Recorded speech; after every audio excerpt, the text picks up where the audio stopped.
Hello friends, எல்லாம் எப்படி இருக்கீங்க? வெல்கம் டு கோவை அம்மு சமையல். இன்றைக்கி நம்ம கிச்சன்லைங்க ஒரு ஸ்நாக்ஸ் ரெசிபி தான் பார்க்க போகிறோங்க. இன்றைக்கி நான் பார்த்தீங்கன்னா வெஜிடபிள்ஸில் பக்கோடா செஞ்சுருக்கேங்க. இந்த பக்கோடா வெஜிடபிள் பக்கோடான்னு நம்ம சொன்னால் மட்டும்தான் தெரியுங்க. இல்லாட்டி பார்க்குறக்கு ஆனியன் பக்கோடா மாதிரி தான் இருக்குங்க. குழந்தைகளும் விரும்பி இந்த மாதிரி செஞ்சு கொடுத்தா சாப்பிடுவாங்க. வாங்க இந்த டேஸ்டான ஹெல்த்தியான வெஜிடபிள் பக்கோடா எப்படி செய்யலான்னு பார்க்கலாங்க. ஃபஸ்ட் டைம் என் வீடியோவை பார்க்குறவங்களா இருந்தீங்கன்னா ரெட் கலர் சப்ஸ்கிரைப் பட்டன் அழுத்துங்க. பக்கத்தில் இருக்கிற பெல் பட்டனில் ஆளுன்னு கிளிக் பண்ணுங்கள். அப்போ தான் நான் போகிற ஒவ்வொரு வீடியோவோட நோட்டிஃபிகேஷன் உங்களுக்கு வருங்க. வாங்க இப்போ இந்த டேஸ்டான பக்கோடாவுக்கு தேவையான பொருள் பார்த்துக்கலாங்க. இதில் பார்த்திங்கன்னா நான் ஒரு அரை கப் போல் கேரட் எடுத்து வச்சுருக்கேங்க. அரை கப் முட்டைக்கோஸ் எடுத்து வச்சுருக்கேங்க. இது கூட நீங்கள் எந்த வெஜிடபிள்ஸ் வேணால் ஆட் பண்ணலாங்க. இன்றைக்கி நான் 2 எண்ணெய் தான் சேர்க்குறேங்க. இப்போ கேரட்டை சேர்த்துக்கலாங்க. இப்போ முட்டைக்கோசையும் சேர்த்துக்கலாங்க.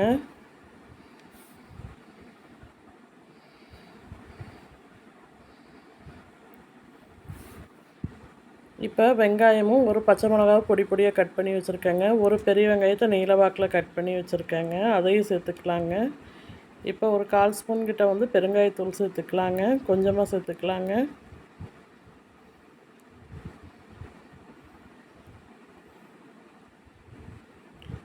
இப்போ இதில் காரத்துக்கு நம்ம மிளகாத்தூள் சேர்த்துக்கலாங்க. நான் இன்றைக்கி காஷ்மீரி மிளகாத்தூள் தான் சேர்க்குறேங்க. ஃபுட் கலரெல்லாம் எதுவும் சேர்க்கலை. இப்போ இதுலேயே கொஞ்சமாக மஞ்சத்தூள் சேர்த்துக்கலாங்க. இப்போ இந்த பக்கோடாவுக்கு தேவையான அளவு உப்பு சேர்த்துக்கலாங்க.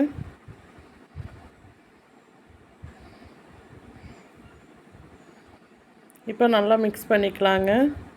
இந்த வெங்காயம், கேரட்டு, முட்டைக்கோஸ் எல்லாத்தையும் சேர்த்து நல்லா மிக்ஸ் பண்ணிக்கலாங்க.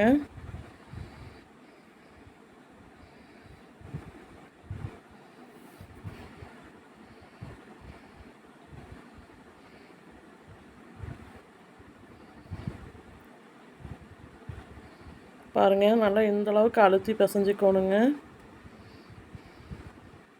இப்போ இதில் நான் கடலை மாவு சேர்க்குறேங்க. கடலை மாவு 1 கப் சேர்க்குறேங்க.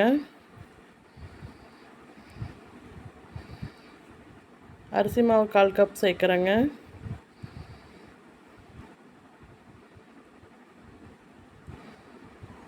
இப்போ இதில் கொஞ்சமாக சோடா உப்பு சேர்த்துக்கலாங்க. சேர்த்துட்டு நல்லா மிக்ஸ் பண்ணிக்கலாங்க. எடுத்தோன்னே தண்ணி சேர்க்க வேண்டாங்க. ஃபஸ்ட்டு இந்த வெங்காயத்தில் இருக்கிற தண்ணியே சேர்த்துங்க.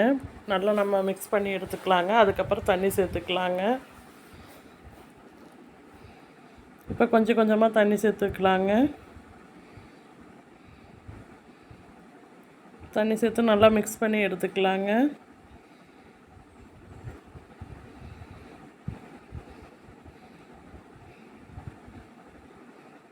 இப்போ இன்னி கொஞ்சம் கூட தண்ணி சேர்த்துக்கலாங்க.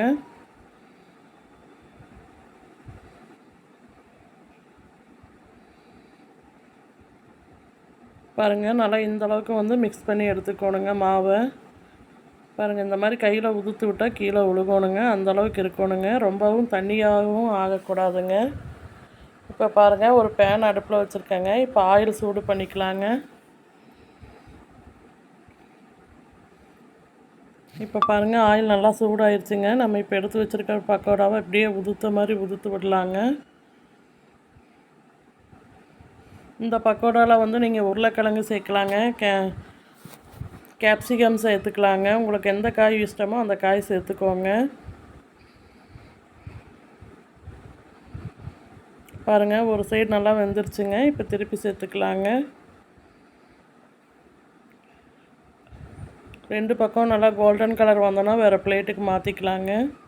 பாருங்கள், பக்கோடா நல்லாவே வெந்துருச்சுங்க. இப்போ வேறு பிளேட்டுக்கு மாற்றிக்கலாங்க.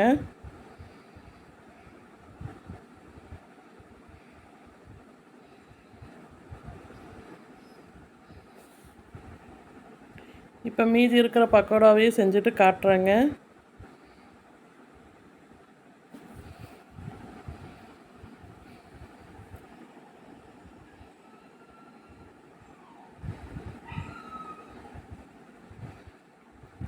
பாருங்கள், எல்லா பக்கோடாவும் செஞ்சாச்சுங்க. இதே மாதிரி நீங்களும் செஞ்சு பாருங்கள். இந்த ரெசிபி உங்களுக்கு பிடிச்சிருந்தா லைக் பண்ணுங்கள், ஷேர் பண்ணுங்கள், கமெண்ட் பண்ணுங்கள். கோவை அம்மு சமையலை சப்ஸ்கிரைப் பண்ணுங்கள். பக்கத்தில் இருக்கிற பெல் பட்டனில் ஆளுன்னு கிளிக் பண்ணுங்கள். அப்போ தான் நான் போகிற ஒவ்வொரு வீடியோவோட நோட்டிஃபிகேஷன் உங்களுக்கு வருங்க. தொடர்ந்து சப்போர்ட் பண்ணிட்டு வர எல்லாத்துக்கும் ரொம்ப ரொம்ப நன்றிங்க. Thank you all.